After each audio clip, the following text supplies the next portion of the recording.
Papakita ko sa inyo yung prepare natin kaninang umaga na pagtataniman ng panibagong set ng ating munggo at mani. So, plano kong itanim dito magkahalo. So, parang paghahaluin natin yung mani at munggo. Titignan natin kung magiging successful ba silang paghaluin sa iisang bed. Diba? Ayan, tara, samahan niyo ako. Magtatanim tayo! Ayan. So, ito yung ating mga itatanim. Meron tayo dito mani. Itong mani na to, binili lang natin to sa grocery. Ayan o, may presyo pa. Oops. 31 pesos. For sure, hindi ko to matatanim dito lahat kasi maliit lang tong raised bed or bed na to. Maliit lang tong plot na to. Kaya, hindi ko matatanim lahat tong mani na to. Mga kalahati lang siguro. And bumili din akong 1 kilo ng munggo. So, munggo guys, munggo. So, alin ang unahin natin? Mani or munggo? So, tingnan natin. Munggo muna. Kasi mas maliliit sila. Ano ba yun? So, unahin ko muna yung munggo. So, paano magtanim ng munggo? Simple lang. Ganite lang. Ganite. So, gawa ka lang dyan ng line. Kung saan mo siya gustong itanim. Yan. Kamay na lang ginagamit ko guys kasi madali lang naman siya. Hindi ko na ginagamitan ng kung ano-anong tools or whatever. Parang for me, gustong gusto ko na yung kamay ko is siya yung humahawak dun sa lupa. Parang therapeutic ba siya? Sabi nila, ano daw, kung meron kang anxiety or depression, mga ganun. Malaking bagay daw yung paghawak ng soil. Meron daw siyang magandang effect sa ating katawan. Hindi ko alam exactly yung term sa science, pero research na yun sa may mga pinagdadaanan dyan. Kasi I remember nung pandemic, nung ilang weeks, mga 2 weeks din na nakatulala ako. Kasi parang feeling ko, bakit tumigil ang mundo, yung ganon. Bakit tumigil lahat ng ginagawa natin, ganyan. So sa 2 weeks na yun, 'di ba? Hawak-hawak ko na to. Dapat ibaba ko muna. Kasi maglalagay muna ako ng mga line. So, sa 2 weeks na yun, na-feel ko na nalungkot ako, ganyan. So, nung nalulungkot ako, ay, nako, punta na tayo doon. So, nung nalulungkot ako, yun ang ginawa ko. Nagtanim. Naghawak-hawak ng lupa, ganyan. Tapos, parang na-feel ko yung paggaan ng pakiramdam. Yung parang from medyo nade-depress ka dahil sa mga pangyayari sa buhay-buhay, ganyan. Biglang na-feel ko ulit yung purpose ko. Purpose? Yung parang may buhay ulit. Parang ganun. So, kaya kinontinue ko hanggang matapos yung pandemic. Diba? Mas lagi na akong nagtatanim. Although nung bata pa lang ako, mahilig na talaga akong magtanim. So, pagtatanim talaga yung isa sa outlet ko. Naranasan ko rin kasi, hindi ko alam kung kayo rin ba, yung generation nyo, yung naranasan nyo pa na meron pang gardening sa school. Yung may inis ka kasi imbis na uuwi ka na nga lang, pagdidiligin ka pa sa school. So, yung mga shoutout sa mga classmates ko dyan, na pinagdilig tayo ni Sir George. Yung lolo ko kasi noon, siya ang teacher namin sa, anong tawag na subject na yun? O, diba, nakalimutan ko na. Kasi yung subject na yun, hindi siya TLE eh. Parang agriculture something. Diba, nakalimutan ko na.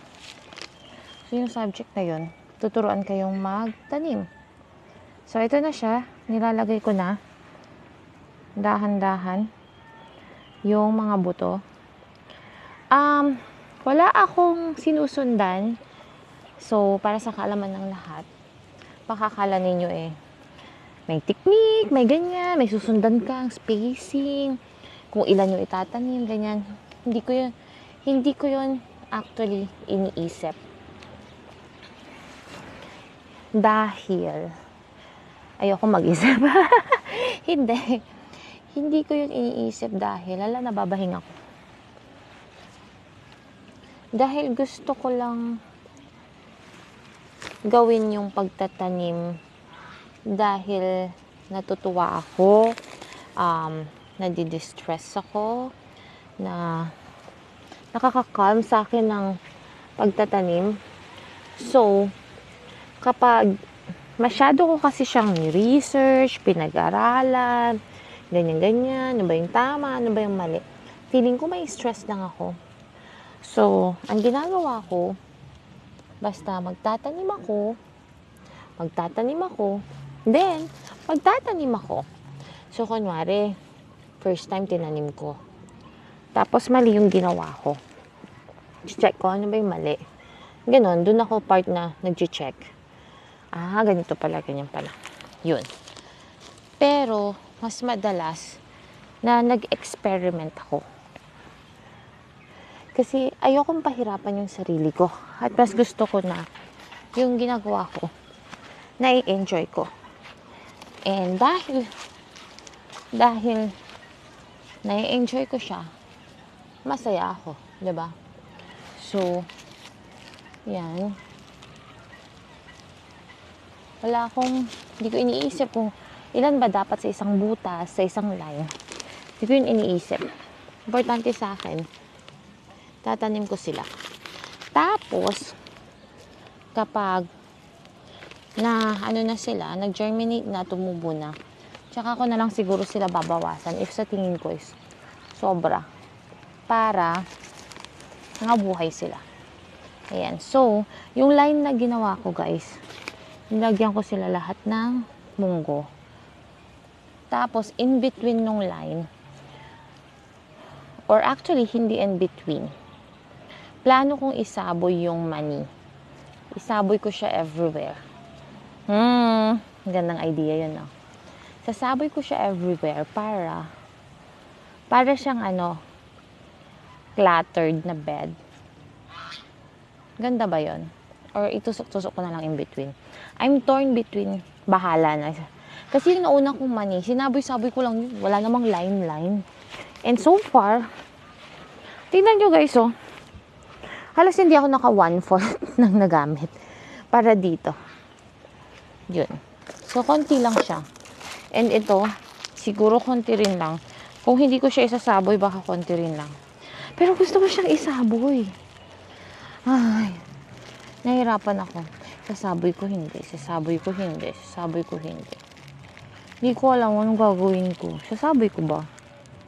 Sasaboy ko? Diba? Yun yung exciting dito is dun sa hindi mo pinagpaplanuhan, yung iniisip. Yung nag-e-enjoy ka lang. Kasi, yun. Kasi ang ending, isasaboy ko rin lang. Ako lang yung natuwa na isasaboy ko siya.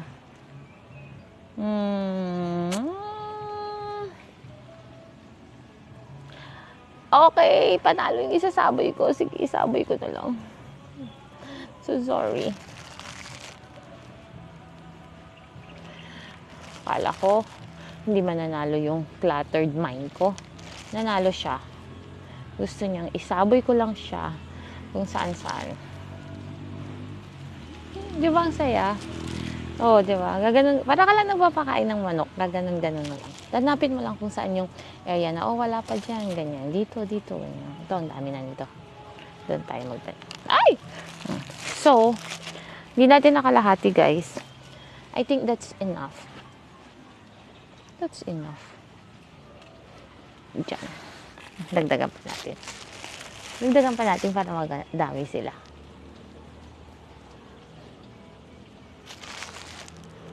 Kalahatiin na lang natin. Yung matitira dito, di tanim ko ulit sa ibang part. Diba? Di ba ang saya, guys? Ang sayang magtanim. Ang dami nila dun. Yan. So, this is my plot for the mani and munggo. Anong gagawin natin next? Ganyan lang. Lalaruin natin. Literal. Para kang batang naglalaro. Press natin siya para bumaon siya ng konti sa lupa. The more na mas malalim nyo siyang binabaon, mas matagal kasi siyang lumabas.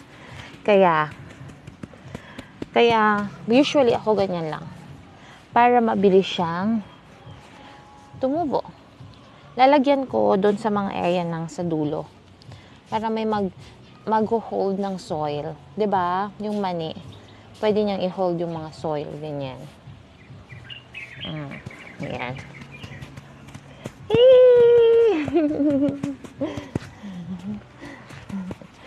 Dito medyo marami. Ilipat natin yung iba. Diba? Diba? Saya-saya. Dito tayo ulit sa kabila.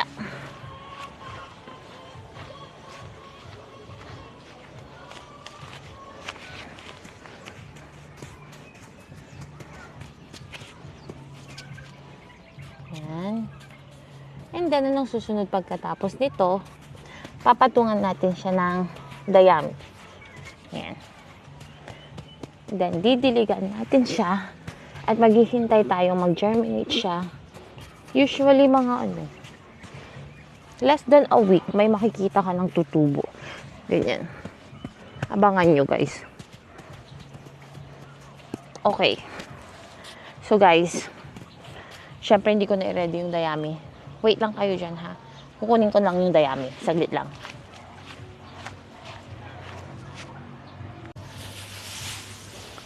Ito na yung dayami natin.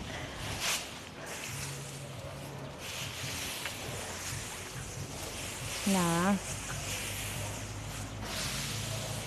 ikakalat natin. Siya yung magiging parang magsisilbing cover nila. Para hindi siya itakbo ng mga manok, ganyan. At the same time, tayo sa kabila.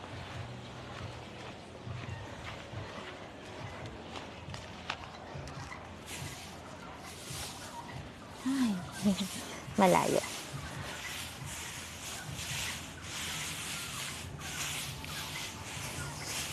There you go.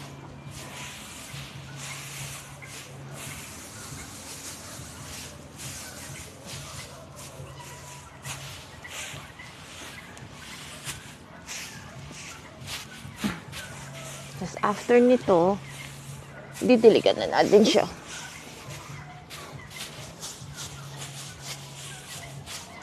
Okay. So, tara, kuha na tayong pandilig.